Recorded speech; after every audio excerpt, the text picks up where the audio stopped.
Hai, Assalamualaikum semua. Saya Azrin dari Dr. Kejaya. Topik hari ini yang saya nak share adalah tips apa yang korang perlukan untuk berjaya dalam kerjaya korang. Okey, apa maksudnya berjaya dalam kerjaya ni? Okey, maksudnya adalah walaupun anda baru je join bekerja, tapi anda boleh naik gaji dengan cepat dan pantas, serta maybe naik pangkat juga dengan cepat. Okey, korang ready? Okey, kriteria yang pertama. Sebagai pekerja, kita haruslah menjadi orang yang dipercayai sehinggakan perkara yang sekecil-kecil benda. Apa maksudnya? Kalau korang bekerja, mesti jujur. Kalau tak siap, mention pada bos deadline. Beritahu apa sebabnya korang tak boleh siap on time. Jangan diam-diam je. Kalau korang tak boleh siapkan benda tu sebab korang tak faham, tak boleh, tak sure nak refer pada siapa, refer pada bos atau pada senior korang. So, semua orang aware korang belum tak siap lagi. Jangan diam. Itu menunjukkan jujur. Perkara yang mencurigakan berlaku di sekeliling kita. Ada orang curi atau mengambil barang office, bawa balik jual.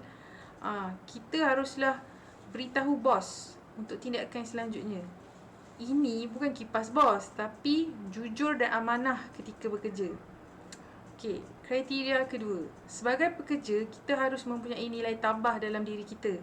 Maknanya, kalau kita bekerja dalam satu jenis pekerjaan, kita haruslah boleh membantu dengan memberi ekstra info untuk menyiapkan kerja-kerja yang kita kena buat. Contohnya macam kalau kita seorang accountant, kita juga boleh tahu menggunakan sistem dengan baik, boleh share, kita Google atau cari kat YouTube macam mana nak menggunakan secara efisien sistem tu berbanding daripada orang yang sebelum kita.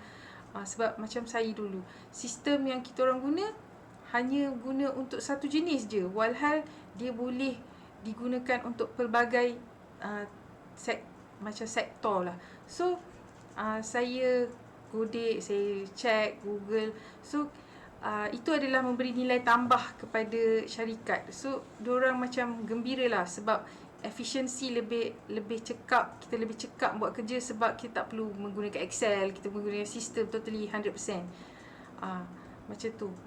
So kalau kita ada, macam kita belajar diploma, so kita ambil part time degree, tu memberi nilai tambah kepada diri kita sendiri. Cuba bandingkan kalau macam dua orang pekerja dalam jawatan yang sama, kita akan dibandingkan siapa yang boleh advance, yang lebih pandai dalam sesuatu benda atau tahu lebih banyak berbanding orang yang lagi satu. Kita akan dibandingkan. So sebab tu kita kena ambil tindakan proaktif untuk memberi nilai tambah, menambahkan value added kepada dalam diri kita sendiri. So benda ni berguna untuk dalam kerjaya kita.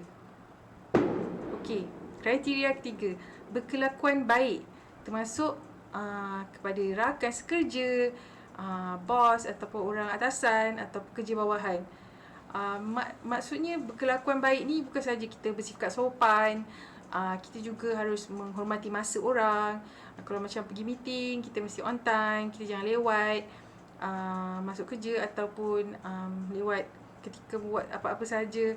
So ini adalah ciri-ciri orang yang menyebabkan kita boleh dipercayai dan membuatkan kita cepat naik pangkat.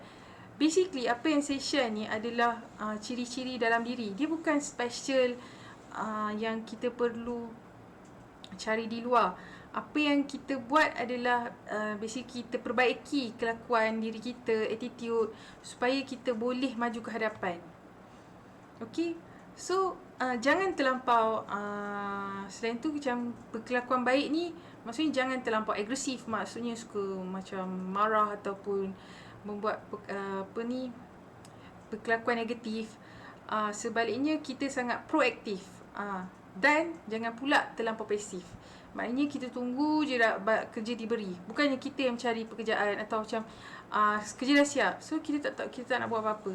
Jadi kita boleh susun file, kita boleh check filing, ada kertas-kertas yang tertinggal atau susun apa-apa. Kita macam ambil langkah ekstra untuk mempermudahkan pekerjaan semua orang. Just jangan macam ini kerja saya buat ni saja dah siap, okey saya nak balik. Jangan.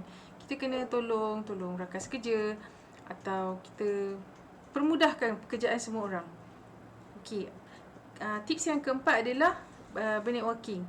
Networking ni maksudnya walaupun kita bekerja di satu office, kita janganlah hanya berkenalan atau berkawan dengan departmen kita saja. Kita boleh berkawan dengan departmen lain untuk memberi supaya mereka kenal kita.